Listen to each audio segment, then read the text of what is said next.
আপনি আমাকে যে মিথ্যা অপবাদটা দিয়েছেন এটা মাফ হবে না যতক্ষণ না আমি মাফ করছি। আবু তহা আদনান সাহেবের বিষয়টা তো আমি জানি না, আমি কিভাবে বলবো?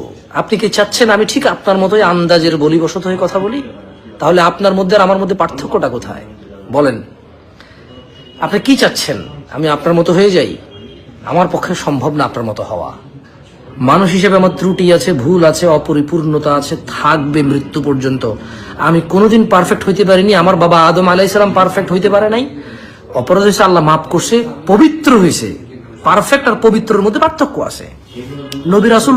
নবী রাসূলদের দ্বারা যদি কোনো ত্রুটি হতো, ওরা আল্লাহর কাছে ক্ষমা চাইতো, আল্লাহ ক্ষমা করে দিত, তারা পবিত্র হয়ে যেত, বাট পারফেক্ট হইতে পারে নাই।